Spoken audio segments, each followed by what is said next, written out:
Welcome to Wellywood Wargaming, where the grim dark never sleeps.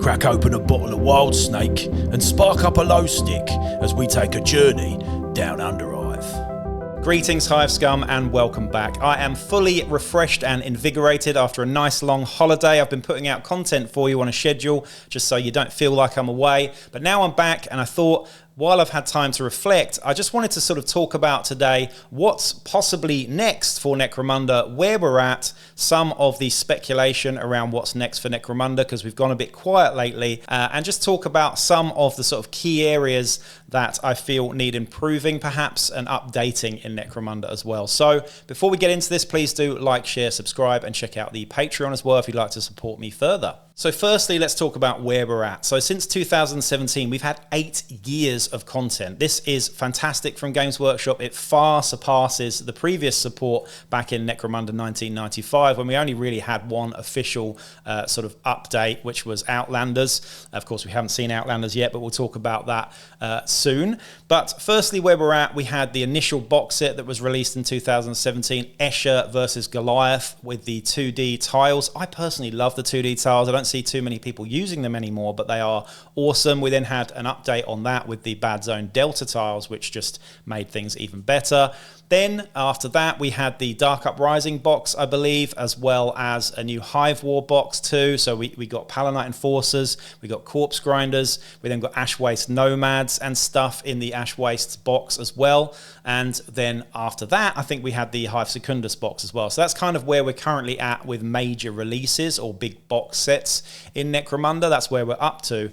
Since then, of course, we've had lots of gangs like fully fleshed out. We had sort of champions and specialists for each of the gangs, house books for each of the gangs, and of course, most recently, Palanite Enforcers fully fleshed out, Squats fully fleshed out, and Ash Waste Nomads fully fleshed out with their own books respectively as well. Lots of upgrade kits and of course glorious Forge World releases for lots of Dramatis Personae, hangers on, brutes and whatnot as well. So fantastic support from Games Workshop so far, and of course not to mention Apocrypha Necromunda, which were the free downloadable PDFs from the Warhammer community that have all been really good at fleshing out this game that we know and love. Now let's talk about what hasn't been released yet that we know about. The first thing to talk about, which is the elephant in the room, is of course the Delac vehicle. We still haven't had a Delac vehicle. It's become a bit of a meme now. Most people saying that it's so stealthy that we just can't see it. I like the joke, but of course Delac do feel like they've been kind of left behind in terms of a vehicle.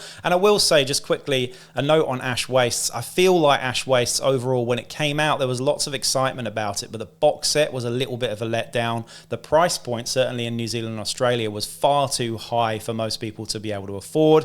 A lot of people split it if they did buy it or just didn't buy it at all because it already had a gang that we'd already seen and had before in Orlocks. Of course, Ash Wastes Nomads were new, but they just didn't feel like a really engaging sort of box set, I suppose, to buy. And I must say, from my end at least, I don't know too many people that play Ash Wastes campaigns anyway. I personally prefer the Underhive setting generally, and I do feel like the overall vehicle rules were a little bit lackluster in the way that they were dealt with. That's Ash Wastes though, and that's my personal views on it. You might not agree with that, and that's absolutely fine, and I'm sure there are lots of people out there that know and love Ash Wastes and the vehicle rules and stuff, and that's totally fine.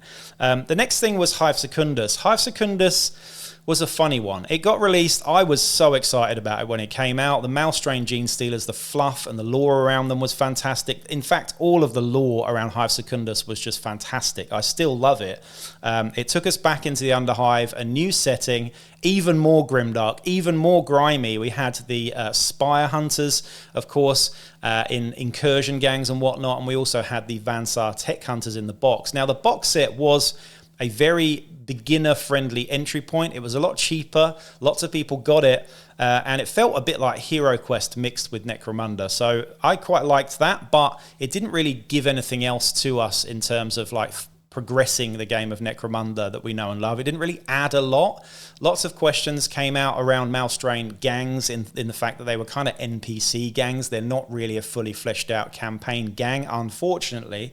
I wish they were. That is something that we could improve on perhaps there as well. Also, there were questions around the Vansar Tech Hunters in that we assumed that with Tech Hunters adding to Vansar, we would get something similar coming out for each of the house gangs. And I've seen this spoken about a little bit. Obviously, they wouldn't be Tech Hunters for a Orlok or Goliath gang. There would be something similar, a new type of specialist perhaps. But it is what it is. We haven't had that yet. That could be on the horizon maybe for each of the house gangs. But overall, I feel like Hive Secundus got released and then we kind of just moved on. We just forgot about it. We went back to the Ash Wastes with squats and nomads and whatnot. And Hive Secundus as a setting has kind of been forgotten about. The current lore is up to date, you know, with Lady Hera in her Spira suit and all that. It's really cool, but we haven't gone back to it yet. And it's been quite a while now since we heard anything about Hive Secundus or the current sort of story. Let's talk about what needs updating in Necromunda, because we've had 8 years worth of releases. Naturally, we've had a little bit of rules bloat as well as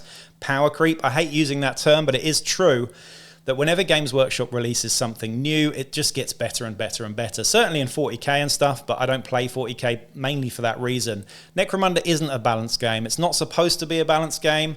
You're supposed to play it for the narrative and fluff, really, but there is such imbalance between some of the newer gangs released as well as some of the older gangs like Genestealer cults and Helots that just can't compete anymore with the likes of Goliath and the new Palanite Enforcers, for example. Also, many of the older Dramatis Personae certainly just aren't very good and aren't worth fielding, and perhaps even the mechanics around how you hire agents and Dramatis Personae and hangers-on just need to be reworked a little bit. The first thing I want to talk about really, though, is going back to Chaos Helots and Genestealer Cult. Both of those gangs came out in the Book of Ruin. The Book of Ruin was a fantastic book. It's now entirely outdated, really, in a lot of ways. It does have the Uprising campaign, which was fantastic, by the way, and still can be used totally, and all of these gangs can be used, as well as, of course, Corpse Grinders that were released in that book as well. Corpse Grinders, I feel, need an update. They are very linear, very one-dimensional gang. Sure, they're fun to play, and they're still very good, but they are just a little bit dull in terms of how they actually operate. They are very, very simple, very one-dimensional, and I feel like the costings, of course, many people know that the costings, particularly for the initiates, just need altering a little bit, as well as the Genestealer cult, which are just weird, frankly. You've got the champions, you know, with only 1 wound. You've got movement 4 neophytes. Just, it doesn't work. It needs updating. So hopefully we get that, as well as Chaos Helots, which now have beautiful 40k models that can be used in Necromunda. I just feel that the rules need updating to go along with those models to make them updated and just sort of compete better against the other gangs. So I would like to see, this is talking about something I want to talk about later and what I want to see from Necromunda, but I would love to see an updated version of the Book of Ruin perhaps, and just sort of fleshing out some of those gangs a little bit more, particularly now we have the Malstrain gang in there as well. Maybe throw those into there and update those too. The next thing, of course, going back to what we were saying about the Vansar Tech Hunters in Hive Secundus, many people thought that we would get a new sort of specialist for each of the gangs that was similar to the Tech Hunters. So whether or not we will see a new book for each of the houses, personally, I'm not keen on the idea. I feel like they're still very relevant. They're still very good. The likes of Cawdor, Goliath, Orlok, they're pretty nice. They're well fleshed out, but perhaps a sort of supplement that maybe gives us just something extra, something little that's extra. I wouldn't like to see an overhauling of all of the House of books personally. You might, but I certainly don't. I just think it's just too much, quite frankly. I'd like to see other areas of Necromunda explored because there are so many possibilities of where things could go. But overall, just some of the rules in the last 8 years, if you go back to the beginning, some of the things just don't make sense anymore. A lot of early weapons and equipment and skills and tactics cards just aren't really relevant anymore. So it would be good to get a full update on all of that stuff, particularly Dramatis Personae and hired guns as well, because it just doesn't feel like they've ever really had a good mechanic for actual use in Necromunda without adapting things through the arbitrator a substantial amount to make them actually fit in through the likes of bounties and things like that. Next for some speculation. So the last bit I talked about is definitely speculation in terms of new house books perhaps. But again, I reiterate, I really hope this doesn't happen. I just feel like it's a bit too much really. But we've had lots and lots of slides that were released when Necromunda first came out about possible areas that we could explore. We had Hive Mortis, we had the Eye of Selene, which is something that I'd love to see expanded on. And there is speculation perhaps about a new box set. We just had a new Blood Bowl release, we had a new Horus Heresy release, we've got a new Warhammer Quest out really soon as well. Everything's getting new boxes, old world stuff like that as well. Lord of the Rings had one as well. So perhaps we are due for another major sort of starter box release. I feel like it would be a bit of a shame to do that now in terms of where Hive Secundus is, because we've just kind of moved on and forgotten about it, if that's the case. But we could do with a new box set that perhaps explores the Eye of Selene or one of the other settings, the Skull, or you know, Hive Mortis or something like that would be really, really cool, and maybe introducing some new gangs. I'd love to see that. Lots and lots of speculation around this. Again, I've spoken about this at length. Ratskins and Scavies need to come out at some point. I would love them to come out. You can play them with using outcast rules and stuff like that and using the old models, but I would love to see both of those gangs fully fleshed out and updated and modernized somewhat to make them more PC perhaps, to please most people. So that's all the speculation, what's missing, what could be updated. Let's now talk about what I would personally like to see from Necromunda, because I think I've got some ideas here that much of the community would probably share with me. First and foremost though, and again I'll talk about Hive Secundus, I don't want to move on from Hive Secundus fully yet. I still want to flesh things out a little bit more with Secundus. I just feel like it's such a glorious setting and we could do so much more with it. That would be a real shame to go on and just ignore it and release a new box set perhaps. But I would love to see a new setting, perhaps like the Eye of Selene or whatever, like I mentioned earlier. But firstly, I'd like to see Hive Secundus fleshed out. What I'd like actually is a new sort of Aranthian succession sort of follow-up. So something that carries on the story on Necromunda, what's happening now, relevant to Hive Secundus and Lady Hera and all that. It would be nice to get a new trio perhaps of campaign books introducing new gangs, introducing new stuff, and I think this would be a good way of balancing things without entirely moving on and forgetting about Ash Wastes and Hive Secundus and releasing a new box set. So I think that's something I'd really like to see.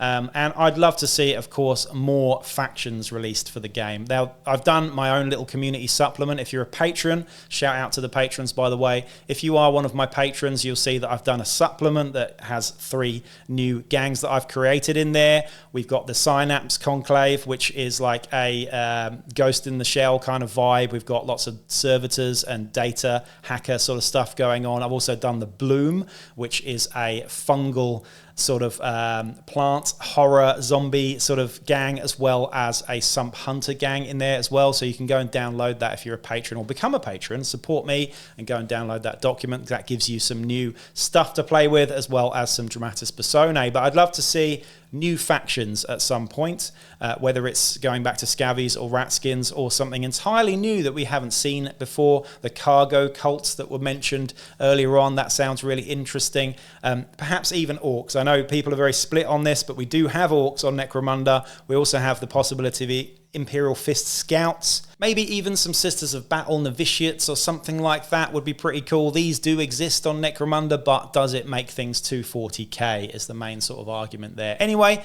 it's all food for thought. I just thought it was about time that I did another one of these videos just to talk about what could be next on the horizon for Necromunda. I'd love to know what you think in the comments, what your sort of speculations, hopes and prayers are for the state of Necromunda. I think things are pretty healthy at the moment, but those are just some of the ideas that I've thought about while I've been away, and I'd love to know your thoughts as well. Anyway, that's enough for today. I'll be back with another video real soon. Peace out.